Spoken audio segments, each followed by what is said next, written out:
Misawa kendo jaera kendo janeno mar RAMOGI TV machiegni weche manyien maka gi kacha odhiambo makawuono kama wiko ni mathoth magin kaachiel gi weche mag tuke. Mokwongo wawinjane mago mawamiyo pek.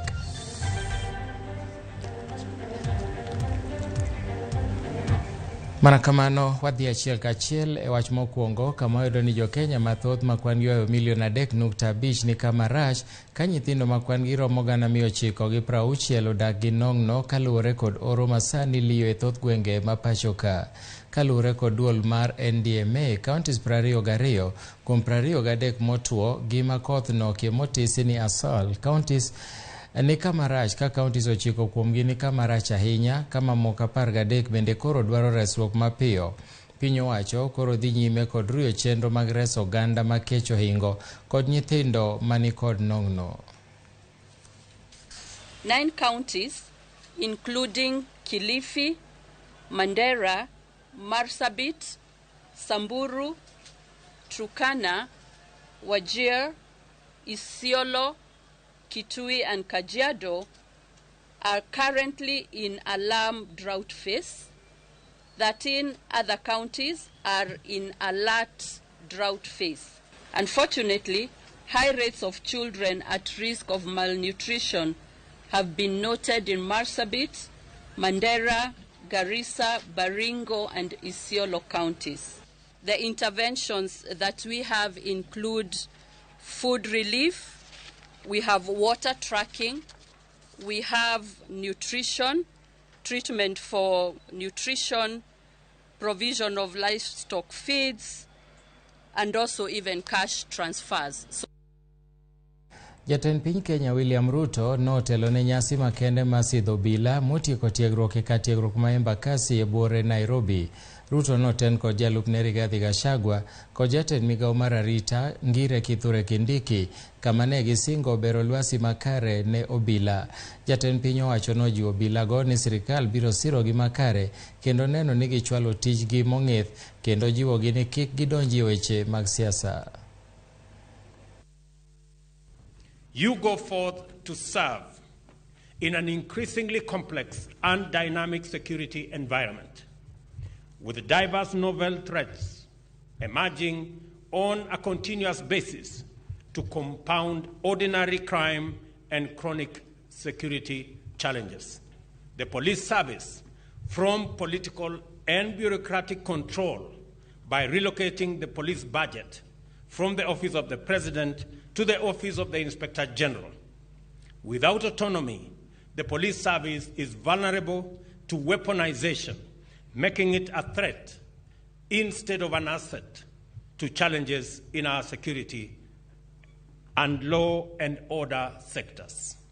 Also, the provider of comprehensive health insurance cover has been competitively contracted to ensure that all police officers and their families have access to high-quality medical services, including mental health and psychosocial support. We commit ourselves to implement all the directives you've given to make sure that our security sector is free from engagement in political activities, to protect lives and property, to honor the Constitution of our country and the laws of our country, and to refrain from taking unlawful instructions. Chenro ma puodho jotend migepe mogwel ne migepe mopogore opogore odonjo odiechienge mar adek e kaunti ma Busia. Chenro no itayo kod jakom Beatrice Kanoti kendo nokelo moko kuom jodito e nyim od bura ma Busia ka mane gin kanyakla gi Timothy Odende mar pur kod Kilua. Kamati no biro dhi nyime kod goyo kogno jotend migepego kendo chwalo lipot margi ne od bura ma Busia kapo ni gikalo kata girem. I'm very humbled at the opportunity His Excellency Governor Tuoma amenipatia ya kuserve government yake kama Chief Officer kwa Department of Agriculture. It's your task rahisi, lakini tumeweka mikakati vile nilivyo explain tukiwa kule kwa assembly ambayo inakuwa informed na mambo ya chama ODM na mambo ya jinsi ambavyo Governor Tuoma angelipenda serikali yake kutengenezwa na serikali yake kufanya. Sisi tumefurahi kama wafanyabiashara wa samaki kwa ile posta amepata, na tunasema ya kwamba vile amewahi kutusaidia sisi watu wa samaki, sasa azidi kusaidia watu wa idara wa agriculture yote, ili watu wapate benefit kwa hiyo idara. Hiyo idara ni kubwa na watu wamemtegemea sana. Kumekuwa na mzozo kati ya wavuvi wa Kenya na authority wa Uganda kwa ajili mambo na mpaka. Amesema katika mahojiano yake kwamba amekuwa lead member consultant mambo ya Lake Victoria Fisheries Organization, of which hiyo ndio organ ambayo inaunganisha region yetu ya East Africa. So ni ombi langu ya kwamba kuwe na harmonization of policies, fishing policies katika ziwa Lake Victoria, na ili tuwe na free movement of people and services across the lake. Chenro mag bero thieth e kaunti ma Homa Bay ogojek tok osiptal mar Rufaa ma Homa Bay yudo masin CT scan mokwongo. E nyasi manotelie kod gavana ma Homa Bay Gladys Wanga nowacho ni masin no dhi konyo mathoth e chwalo thieth ne jodak mosebedo kadhi e kauntis mamoko korka giyudo thieth mitiyo gi CT scan. Wanga nomedo ni jotuo 20 imiyo Rufaa odiochieng' kodiochieng' e kaunti ma Kisumo kod Kakamega mondo giyud thieth gino makoro ibiro tim kanyono. Ni mondo timne gi CT scan. E Homa Bay referral ka pile jotuo magik 20 ioro mondo dhi otim CT scan kuonde mamoko kopogore gi Homa Bay ka. Mane momiyo kawuono wamor nikech kane wabiro ka dweche 3 mokalo nwayudo ka wan gi MRI scan lakini waonge gi CT scan.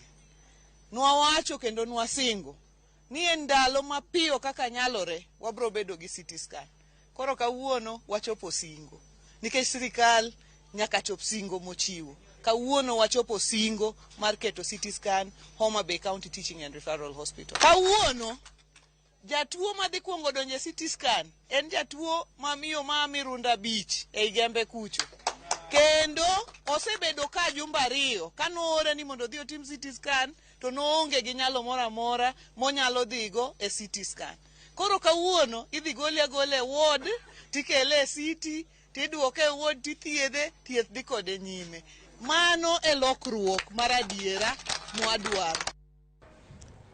Dispensary moro manoger gi milion modhuro mar omenda e gwenge ma Naivasha higni 7 mokalo jopiny omuko.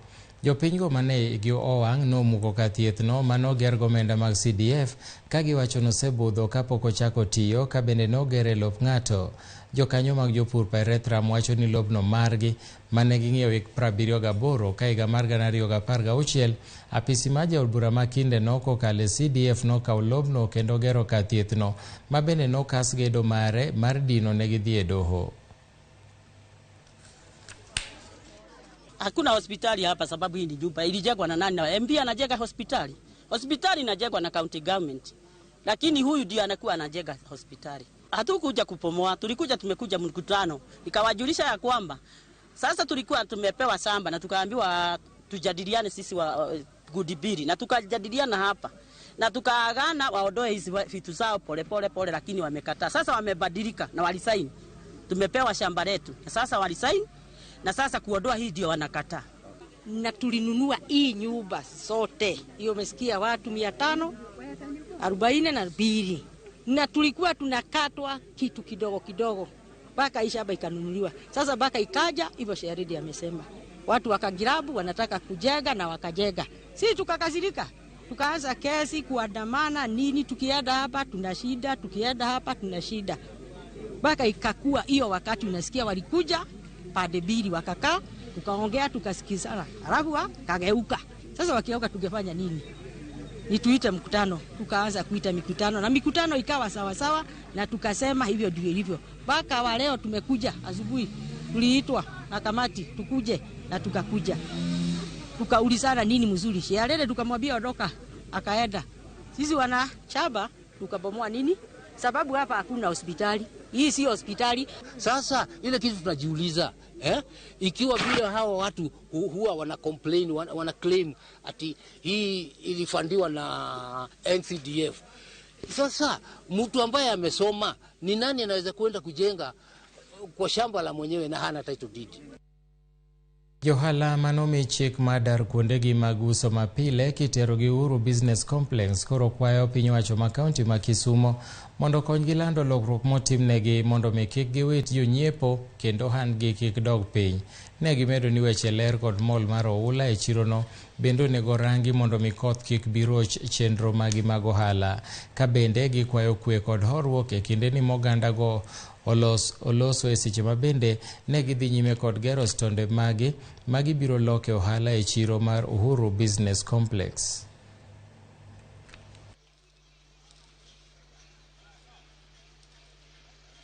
Koro kik ng'ato bed gi luoro ni chiro nigi koko, chiro onge koko. Mana mano timre nyoro cha en gima timre everywhere. Otimre football, otimre kar siasa, lakini ok en part mar chiro ni chiro nigi koko. Traders are here, Nyamlori team are here, Garissa Lodge are here, Apindi nitiere ka, every stakeholder city manager no bedo go piny mo wuoyo go. Momiyo everybody biro ka. We are not going to demolish every structure outside. Sani wabedo piny gi traders wago kod gi mbaka. To wali riko rocket gi. Emomiyo wakelo kika. So far process is so good. Gibilo small safi nikech ka wang'iyo piny kae nyalo bet ni ka koth oa malo kucha ka ridre piny kae to nyalo hinyo jopiny gi. Ji duto gin jo ohala. Kila ng'ato onego bed no loko ohala kaka noloko. Ok onego bed ni dhano kosebiro ka to ng'ato dwa no yak. County government ema mondo konywa mondo pogi gi bende gi peace giwuoth ging'e kila ng'ato gi kare kaka ne giwuotho karwa one by one ka ging'eyo kila ng'ato ni ot achiel achiel. Jogi bende county government mondo wuoth mondo ne kila kamo ng'ato achiel achiel obed gi plot achiel. Ok ni ng'ato mako plot ariyo, ng'ato mako plot 10 to jomoko to onge ka uso. Gima nyakwang'e ni sasaya ma idwa tim gimoro. Nyaka ng'ikni moko bedega kata mutni moko bedega to mutnigo kobete tiloso to ji dhi mbele. Wan ka jonyamulu yang'eny jomoko ne nigi fear, but fear no koro wasegolo kuomgi kendo they are all here. Watemo mana nwa fix gi space mantiere moromo. Jopur mawuok e sub-county saboro duto ma Kisumo koro ijiwo mondo kasre kendo ndikre e chenro madhi nyime mar yudo mbolea ma nengone yot. County Commissioner ma Kisumo Josephine Ouko wacho na ndike ma kamano dhi nyime kendo rumo machiegni ni emomiyo oganda luo ahinya to mapuro kik we gino bagi oko. Owacho ni koth osekayo kendo jopur onego chak iko puothegi komedo ni mbolea no biro miyo jopur yudo yuto mabup. Serikali inataka kuleta fertilizer mbolea ile bei ya chini. Wangapi wameandikishwa? Wangapi wameandikishwa? Mumesikia mambo ya mbolea? Iko mbolea ambayo serikali itarudisha bei chini kabla watu kupanda. Tafadhali jiandikisheni na assistant chief yako. Enda ujiandikishe kama unahitaji mbolea. Enda kwa assistant chief. Na unajua anamalizisha tarehe 17. Baada ya hiyo utaweza kupata hiyo mbolea. Sasa mbolea ni pesa ngapi? Karibu 7,000, si ndio? Lakini serikali italeta mbolea mzuri kwa bei ya chini ili watu wa kulima waweze kufanya nini? Kufaidika. Vijana waweze kupata kazi na waache watoke kwa wizi. So mujiandikishe kwa assistant chief ndio muweze kupata kitu inaitwa token. Hiyo token ndio utaenda kununua nayo nini? Mbolea. Nyithinda dek mawuok e ot achiel nowang' motho e odgi e gweng' ma Udhini Kangundo e kaunti ma Machakos bang' ka mach nomuoche odno otieno ma pi noruodo kawuono. Nyithindogo eko ma johigni 4, 6 kod 8 wachore ni ne nitiere ot kendgi seche ma mach nomuoch. Mwandu mag omenda mathoth bende nowang'e masirano molokore mirni. Wachore ni mach makamano neri kochakore kaluwore gi gwandruok e wi weche mag lo. Kara kamano nonro pod dhi nyime mar yango joma notimo tim makamano.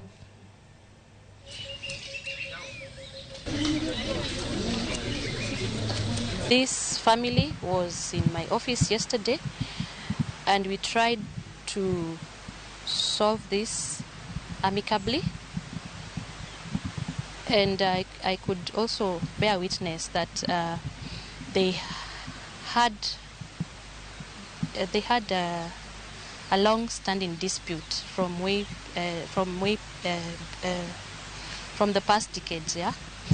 So the matter surrounding this is purely on inheritance. Reports were coming in that there were people who were stoning their homestead, but later on it turned to be that the invaders set fire to the homestead, which the occupants disappeared into the bushes to hide, but 3 children who were sleeping in one of the houses got burned. They got burned beyond recognition. Aduoko ni erokamano ahinya janeno mar Ramogi TV kuom kawo kinde mari mar miya wang'i kod iti mondo iwinji kendo ine weche manyien mag ka gi kacha odhiambo masani. Wadicha ahinya odwa mar kawo weche manyien koromo saa 1 wabro kelo ni weche manyien mag ang'ich welo kaeto saa 3 weche manyien mag oimore. Gie thuolo ni aduoko ni erokamano ahinya oriti masani. Nyinga Milton Ochieng' awuor bed godhiambo mokwe.